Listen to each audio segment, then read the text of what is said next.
As you stir the gelatin mixture into your morning water, something subtle yet remarkable happens. Your body starts to gently release the extra water weight it's been holding onto, and your digestive system begins to hum along more smoothly.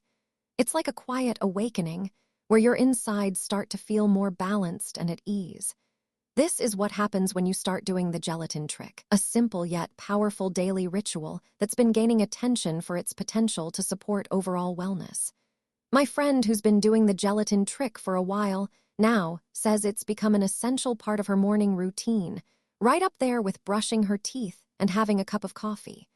She loves that it's made from basic ingredients you can find in any kitchen: just gelatin, water, and a squeeze of lemon juice. The gelatin trick works by helping to soothe and heal your gut, which in turn can lead to all sorts of benefits, from waking up without the bloat to having more energy throughout the day. If you're curious to learn more about how to incorporate the gelatin trick into your daily routine, check out the link in the description below for a detailed guide.